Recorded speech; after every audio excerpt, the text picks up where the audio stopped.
Welcome back to the Stephen A. Smith Show. I didn't bring this up, but I felt compelled to bring this up now. Been pretty busy lately, politics, news, all of this other stuff, but I wanted to get to this story in light of the things that I discussed about LeBron and Bronny a few days ago. A little more than a week ago, there was a small headline in the world of college basketball. Kiyan Anthony, a top 40 recruit in the class of 2025, the son of Carmelo Anthony. Ladies and gentlemen, he committed to Syracuse, where his daddy played.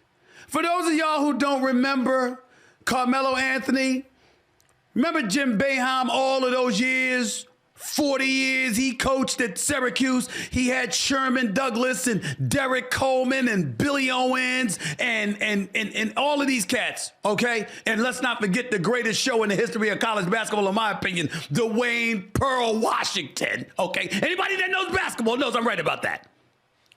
None of them led Syracuse to a national championship. Carmelo Anthony did. As a freshman, back in 2003, he averaged 22 and 10 that year, shooting 34% from the field that year. Brother was all world. Anyway, as for Kiyan, he's 6'5". He's a 6'5" shooting guard out of Long Island Lutheran who's considered one of the best pure scorers in the country. Here's a clip of Kiyan making the announcement on his father's podcast, 7 p.m. in Brooklyn, presented by Wave Sports and Entertainment. Take a listen. Between USC and Syracuse, just want to thank both of them for coming to all my practices, coming to all my games. And yeah, but at the end of the day, you know, only one could stay. And with that being said, I'll be coming to Syracuse University. Woo! Cuse! You know what I'm saying? Yes, sir. First of all, major props to Kiyan. The brother can play. I have not seen him. In full disclosure, I've heard scouts talking about him. I've had people talking to me about him. And obviously, considering that he's the son of Carmelo Anthony, you're going to ask the obvious questions. How's his game and how does that game compare to the likes of Bronny James and other and you know, stuff like that? Forget all of that for a second.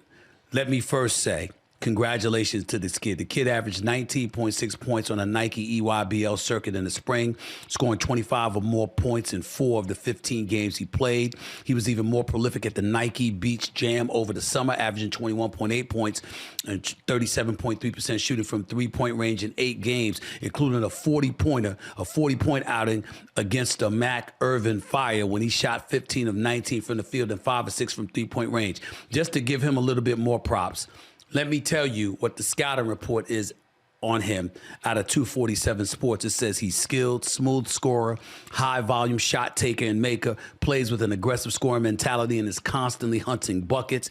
He's had the ultimate green light, particularly in the EYBL, so he has a tendency to settle for tough shots at times, but there are a few players in high school basketball better equipped to make shots with such high degrees of difficulties. He's got pull-ups, step-backs, floaters, deep threes, all with a natural soft touch and instinctive feel for putting the ball in the basket. His footwork and jab series are as advanced as you'd expect, and he's also become very adept at coming off of ball screens, ranking in the 90th percentile in those situations during the 2024 EYBL per Synergy. That sounds like Carmelo Anthony. Jab, step, pull up. This is Melo we talking about. Scorer of 28,000 career points, who was named to the NBA's 75th anniversary team in 2021. During his one season at Syracuse, he led them to the national championship. He was an All-American. He was an NCAA Final Four Most Outstanding Player honoree. He's also a 3-time Olympic gold medalist. That's who we're talking about with Carmelo Anthony. Why do I bring that up? Why do I bring that up? Because it needs to be said.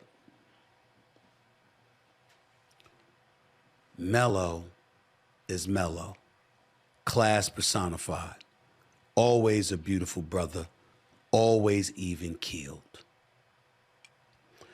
All of these months, we've been hearing Bronny James, Bronny James, Bronny James. When have you heard about Kiyan? Particularly out of the mouth of Carmelo Anthony. A matter of fact, when you heard Carmelo Anthony, you know what you heard from Carmelo Anthony? When people were asking him whether his son was going to go pro or not a few months ago, he said, I don't want to hear that shit. He said that brother got to get on his game, be on his grind, and figure out what college he's going to go to. That's what he said. And see, that's where the subject has to be broached. Now, when we look at Carmelo Anthony, his career is not comparable to that of LeBron James because LeBron James is a 4-time champion and he's played 10 times in the NBA Finals. Carmelo Anthony never got there once. That is a huge blemish on the career of Carmelo Anthony. It is the only blemish on the career of Carmelo Anthony. Olympic gold medalist, all-world scorer, perennial all-star, face of a franchise in Denver and then ultimately New York. When I think about Carmelo Anthony, I think about a dude. I believe that Joe Dumars would probably still be an executive in the NBA. I'm not talking about the NBA league office, but I'm talking about for the NBA team. When he had Tayshaun Prince and he had Ben Wallace and he had Rasheed Wallace and he had Rip Hamilton and he had Chauncey Billups and stuff like that. Yeah, you're going to draft Darko Milicic. I understand that. But the person that should have been drafted number 2 overall behind LeBron James in 2003 should have been Carmelo Anthony. Why? Because I think about what Bobby Knight once said about Michael Jordan. Draft Michael Jordan, number 1. They said, what if you need a center? He said, draft Michael Jordan and play him at center. Because that's how great Michael Jordan was. And I think with Carmelo Anthony, considering the discrepancy that existed between a Darko and a Carmelo, you don't worry about the fact that you got Tayshaun Prince as your 3. You grab Carmelo Anthony and you think about the future of the franchise. That's just me. Joe Dumars guided them to like 6 consecutive conference finals in an NBA and back-to-back NBA finals appearances and won a championship with Larry Brown as his coach. I'm not here to impugn the greatness and the reputation of Joe Dumars. I'm just saying that's the one blemish because Carmelo Anthony was that special. And even though he doesn't have a championship on his resume in the NBA, you'll be hard-pressed to find too many people that are more respected and loved as Carmelo Anthony. And you're looking at somebody that's got a whole lot of love for Carmelo Anthony. I bring that up because it's very, very important to understand and appreciate how he and Kiyan's mother, Lala, the wonderful Lala Anthony, have handled their son. I'm not talking about the sons doing anything wrong. I'm not talking about Bronny doing anything wrong. I'm not talking about Kiyan doing anything wrong. I'm talking about how Carmelo Anthony handled it. So coming onto the college scene, there ain't no questions about Kiyan. We want to see what he's going to do and whether or not he's going to emulate his daddy, who, by the way, has the Carmelo K. Anthony Basketball Center, the arena, named after him. Named after him. He's going to the university.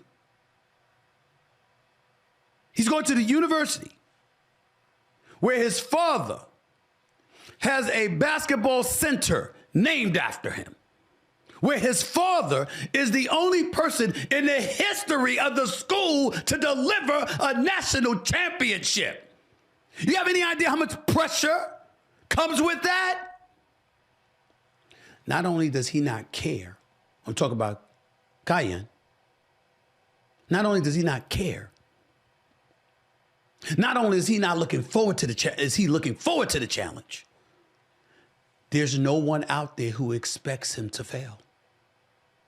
Because his game is not a question mark. See the difference? You see where I'm going? Bronny James, I'm rooting for him. Wonderful family, great kid. He has done nothing wrong.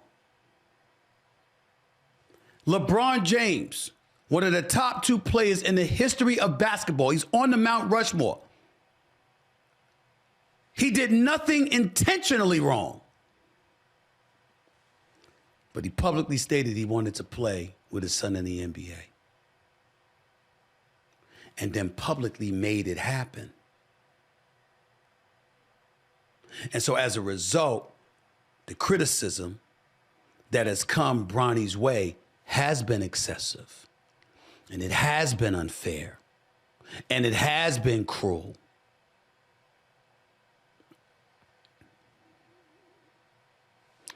But who instigated it?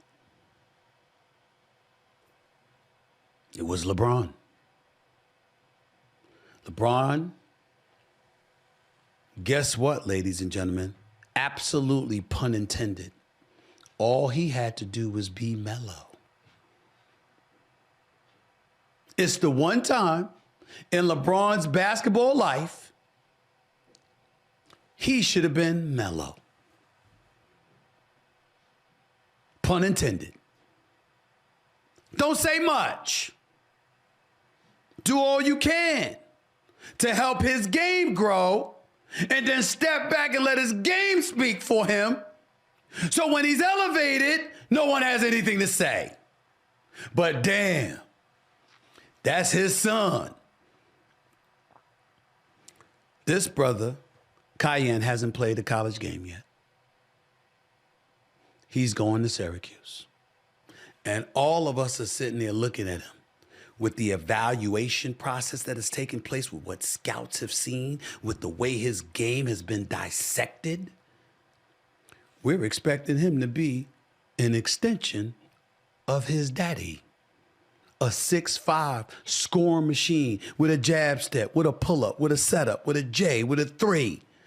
Who's smooth. Listen to the things that they say. It sounds just like Melo.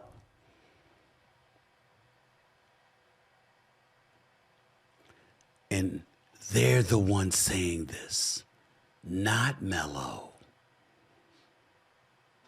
They're the ones doing the talking, not Melo. Melo went out of his way, didn't even want to be a part of the whole recruiting process, praying that he would go to Syracuse, but didn't want to play a role in influencing his son. So he said, yo, go ahead, you go to USC and talk to Auburn and whomever, but I got to stay out of it. And his son ended up going to the school his father starred at, determined to make his own name. And he's saying, yo, look at all my father has done, but I'm coming. He has single-handedly turned Syracuse basketball into a box office commodity, and he hasn't even started there yet. Because I can't wait to see him now. Because I want to see when he goes to practice at the Carmelo Anthony Basketball Center and he's playing at the Dome in front of 40,000 people or something. Is he going to be that dude? They're saying he got a chance. They're saying it, not Carmelo. He's just a proud papa. He didn't influence anything. He just got his son ready and made it happen. Why am I telling y'all this? Because I'm in the media and I know what's coming. And eventually the opposite is going to be coming in Bronny's direction because of the process that unfolded. And it's all going to fall at the doorsteps of LeBron James. Because he dictated the process instead of letting it play itself out. I'm telling y'all what I know. Not trying to be negative, LeBron did nothing intentional to hurt his son. But it hurt nevertheless because of how he handled it. He should have been mellow. He should have been mellow.